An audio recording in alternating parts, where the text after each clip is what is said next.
Tama ko mga kautuloy may mga gawa ay ako po ay kahit po kasyulo ay diretso gawa ho ng hilig po ay hilig na kumanak. Ayun, congrats nga pala utol sa inyong dalawa at nakakadali din ng aking kapatid. Ay po si area ko mga kautuloy wala pa masyadong nababa. Tayo po hihingi uli sa ilog. Ako pagbibigyan tayo. Saan ipagbigyan? Mga kautol ano.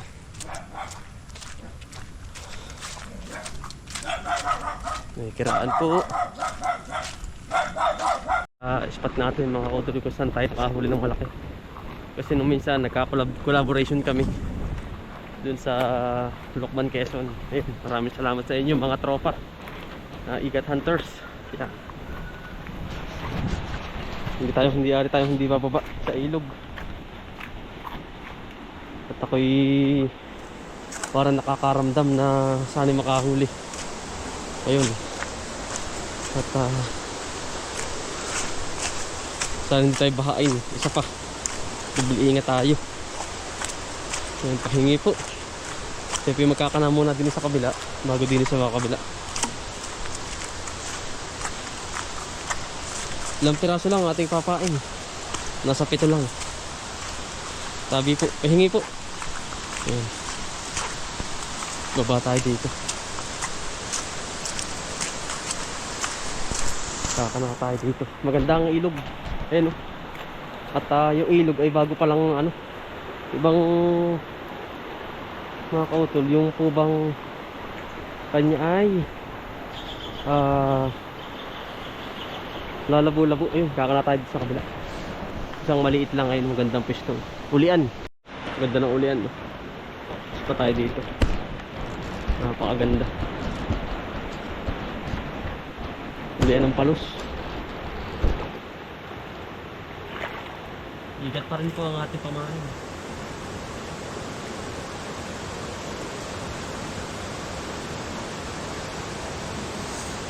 Mayroong kalakihan pero ayos na.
Ito po yung pinanghulihan ko ng malaki. Ito, area ito.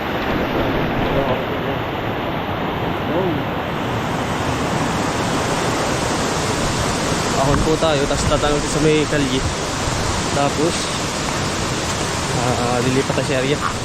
Puro layon lang ating kitiranin mga kautol. Sana makatali tayo bukas. Yun po yung pinanghuli ko ng malaki. Ang ganda po ang tubig at lilinab-linab. Sana makatali.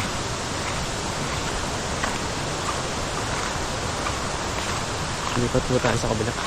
Kaya mga kautuloy ni Ilutang ay siyempre kanya-kanya naman tayong strategy panguhuli ng palos. Ay marami mga nakatang. Kaya nakalutang ng kaunti lang, mga sandang ka lang mula sa lalim. Sana makadali tayo bukas mga kautol. Marami kasi nagsasabi mga kautol dito sa, kasi dayo tayo dito sa lugar na ito ay nakausap ko yung mga tao na mismo taga rito. Talagang meron daw po sila ditong tinataga na malalaking palos. Ayan, tulad nito. Dito daw po sa lugar na ito ay napakalaki ng palos. At kita naman mga kautol, may mga bisak na tirahan talaga mismo. Sabi po anong mga palos. Yan, tulad na lang nun, tatlong yung sunod-sunod. Meron tayo sa uluhan, dalawa sa gitna, isa sa tapon dun sa kabila.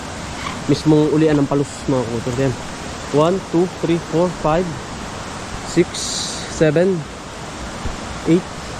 Siyam pala mga kautol ng ating may pain. Last na to doon sa area ng kabila, doon sa may bugsok ng tubig sa uluhan mga kautol. Yan, let's go mga kautol. Hanggang bukas na lang po. Tapos na po tayo. Kita kasi lang sa pamamanda bukas. Good night po. And keep safe sa mga hunting ng ating mga hunter. Good morning mga kautol. Tayo ngayon po ay alas 6 ng umaga. Ayan, matagpon pa dito sa aming lugar. Ayan, alas 6. Tayo po ay mamamandaw. Kaya hiraan mga kautol sa ating area.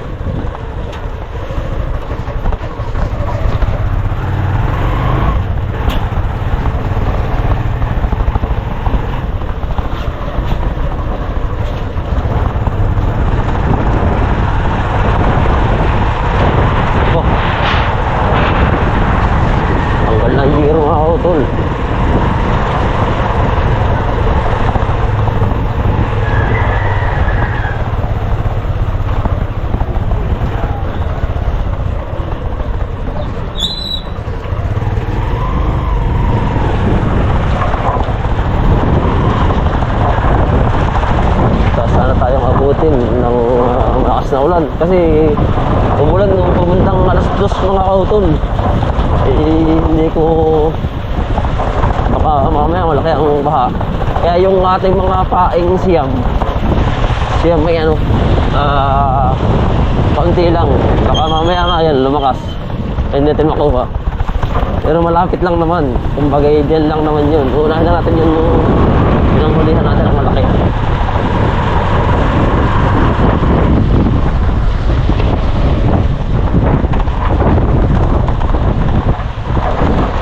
Masimpuhan natin mga kautol. Sayang, may pang entry ulit tayo.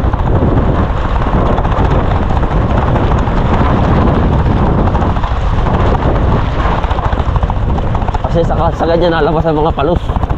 Ganyan mga, kasi nabubulabog ng kanyang lugar yung kanyang lungga. Kaya automatic lalabas talaga yan. Huwag lang kalakihan ng tubig kasi nagtatago din naman yan. Baka naman maanod. Punta tayo mga kautol sa area natin. Kaya nang buburusok pa tayo sa baba. Hindi pa tayo dito sa pinakang dinadaanan. Bili na tayo sa lakot for safety. Kasi wala naman tayo life vest kasi tabi lang ang nilagyan natin. Hindi naman tayo tatalon sa pinakang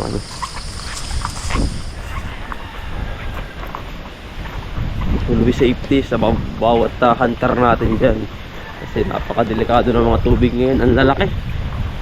Hindi masyado nagliliit. Kasi nga may mga bagyo na dumarating yan. Tulad ngayon sa mga panahon, hindi ko alam kung may bagyo ano, pero pangkaraniwan na ho iyan. Pangkaraniwan na ho iyan dito sa tuwing sasapit ng Kapaskuhan. Yan. Ay, ang lamig. Pero ganun talaga sa ating kahiligan ay pinupuntahan para natin yung ganitong senaryo, yung araw-araw na routine natin, katulad sa Linang, sa bukid. Siyempre kakagaling ko lang sa bukid no kahapon, tapos diretso na agad ako dito sa Linang, dito sa ano, dito sa ilog, kasi malapit lang naman ho ito kung saan tayo nakatira.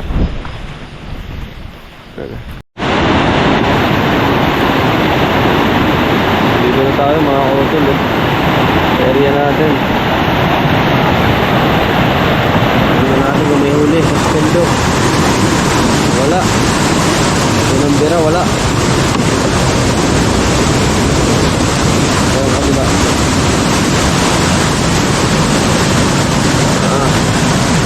Saan ka na? Ganda ng tubig yun. Sabi po.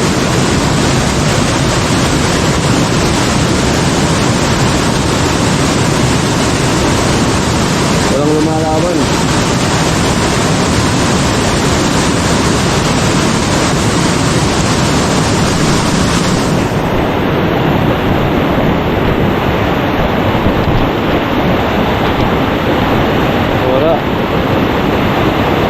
Wala guys. Wala mga kumpul.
Hindi pa naman kalakihan. Kayang-kaya pa natin yan. Pero sa mga hindi sanay, huwag mong gagayahan yung ganito. Baka mamaya, lumaki yung tubig sa ilaya, lumagasa, madala ho. Kaya ang area ito, alam ko na ho ito eh. Kabisado na. Kaya kayang tawirin.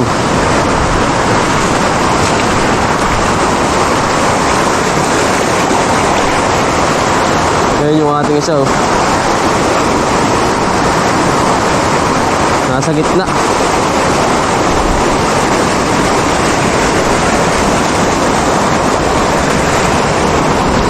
Lumaki ang tubig.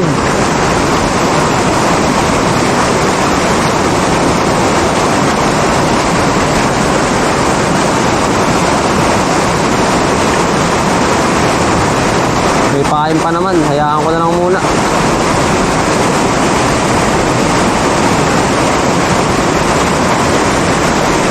Balikan ko na lang bukas o mamaya.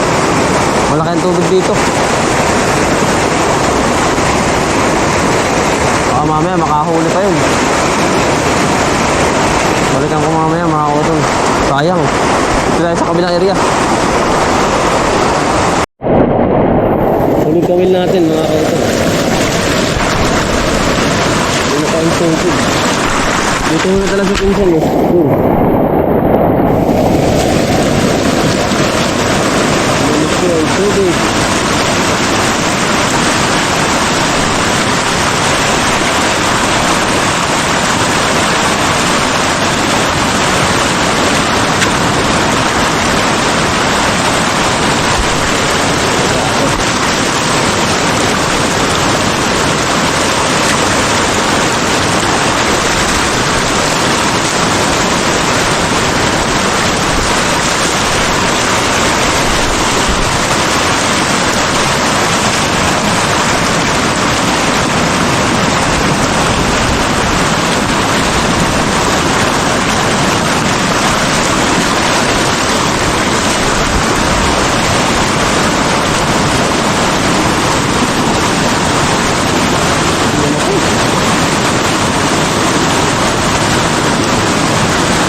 Talaga mga utol.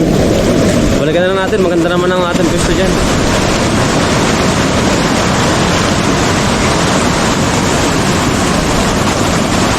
Laka ng tubig eh. Hindi kaya.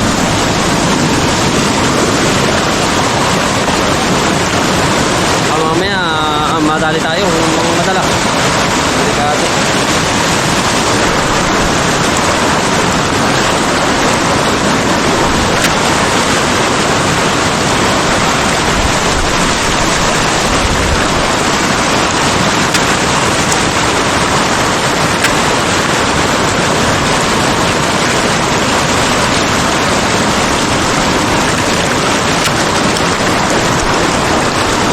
Sulo kasi tayo mga sulo.